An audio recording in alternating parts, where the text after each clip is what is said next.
This is KGW News at Sunrise. Good morning, I'm Devin Haskins. It's the day after Election Day, and we're continuing to follow all the major races. And that includes the race for Multnomah County's district attorney. I'll have those results coming up. Plus, this year's Rose Festival right around the corner. We'll have a preview of the festivities coming up in just a few minutes. And we're also live this morning in Salem, checking out one of my favorite spots. This is the home of Roger That Barbecue. Gang, did you know May is National Barbecue Month? And of course, Christine, China, Rod, and Chris, this is also the day after the Oregon primary. So I'm casting a vote this morning. I'm casting a vote for best barbecue spot in the area. It goes to Roger That Barbecue. Breakfast being made for us this morning. I believe a pulled pork sandwich is on the menu. We're going to have all the details on what makes this place such a terrific barbecue joint coming up in just a few minutes. Okay, yeah, I vote for barbecue too. Who votes for barbecue? I just love the name. Roger That Barbecue. Best I know, right? Ever. Drew, thanks so much. We'll check in with you in a bit here.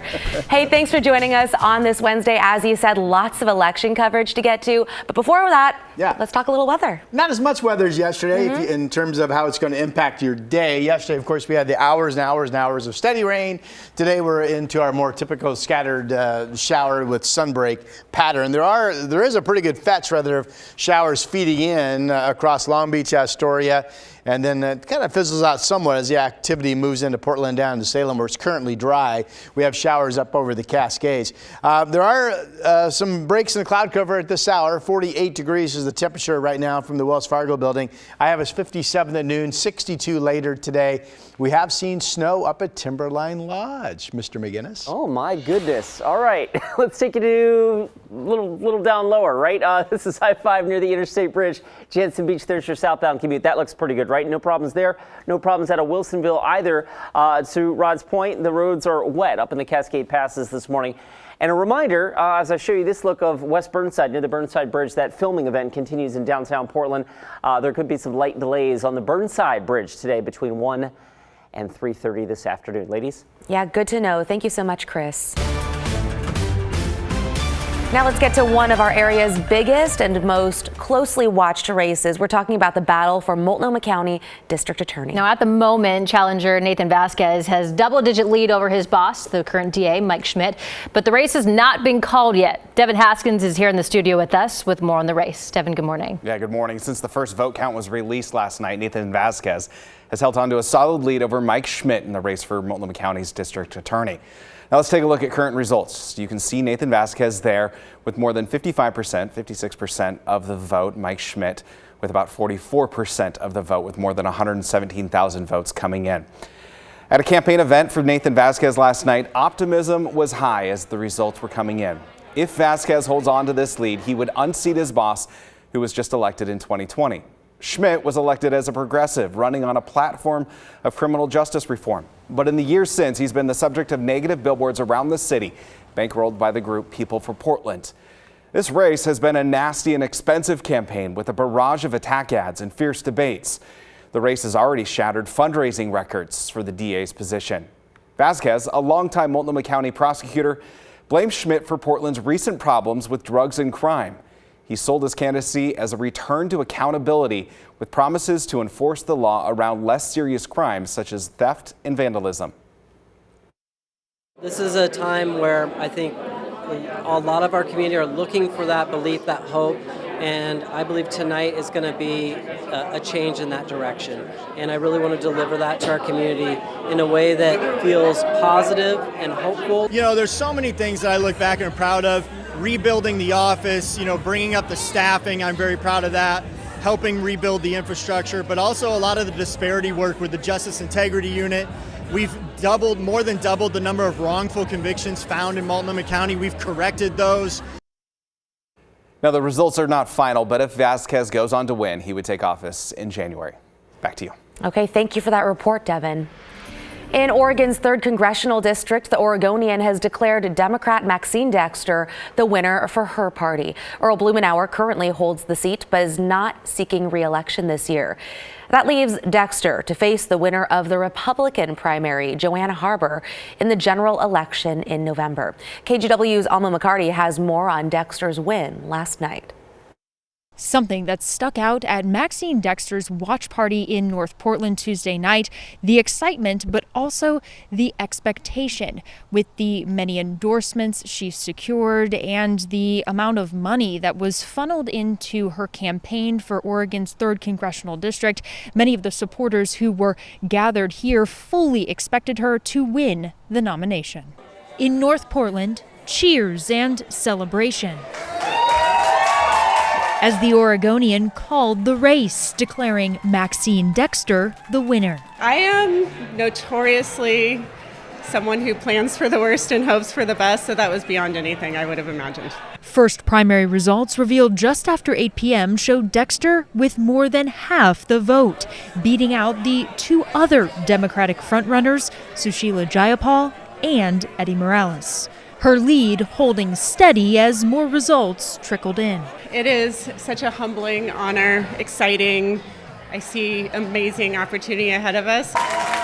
An opportunity Dexter took the stage to discuss. Tonight we stand united in our belief that this is a make or break moment to protect our democracy, to build safe and secure communities that treat everyone with respect.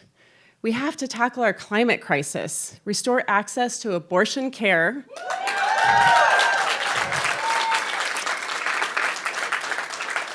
and build an economy that truly works for everyone. Since Oregon's 3rd Congressional District has been solidly blue for decades, Dexter is strongly favored to win in November. Passing bipartisan bills that people care about, getting the work done for Oregonians, we need Congress to work, and I'm going to go there to do that and make sure that we lean in and put people at the center and make it all happen. And worth noting, the Republican primary as well. There were 3 candidates in that race, and around 10:15 Tuesday night, the Associated Press called it for Joanna Harbor. In North Portland, Alma McCarty, KGW News.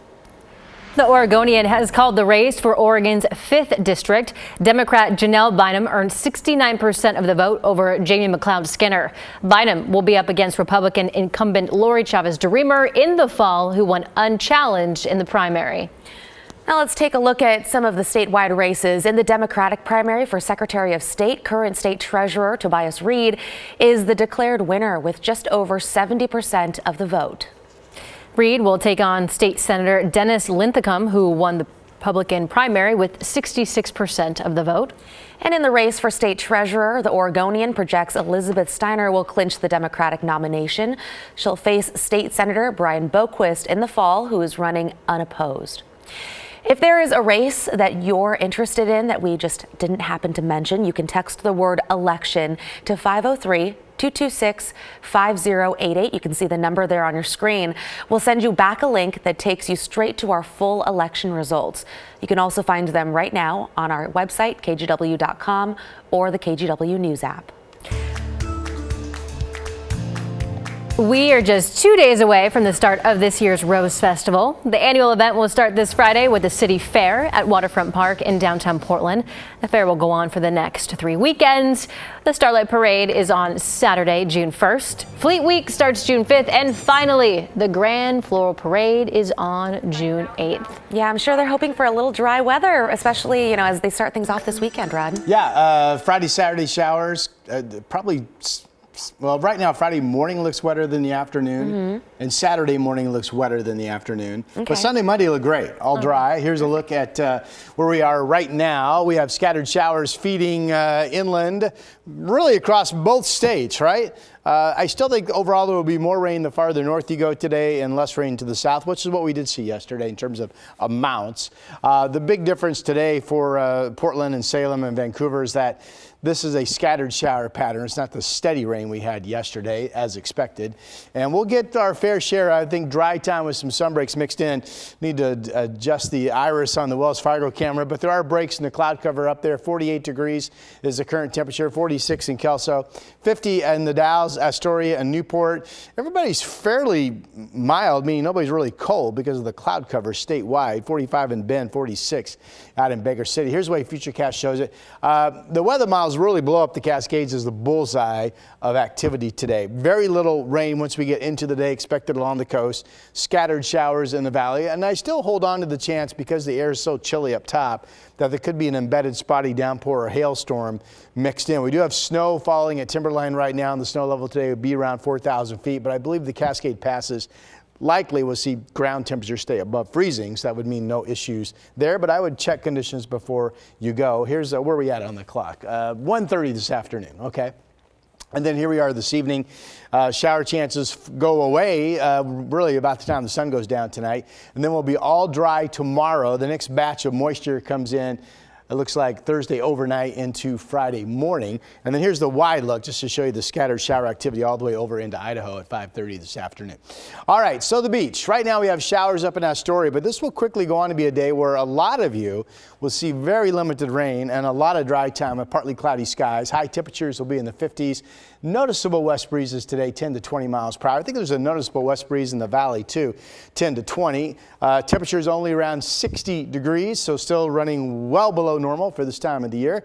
60 in Longview, 59 Battleground, 62 degrees in Vancouver. Similar numbers. Again, if anything, a higher number of showers to the north, a lesser number of showers to the south. There's tomorrow's dry weather, 69 for a nice Thursday, partly cloudy. The showers we talked about Friday and Saturday.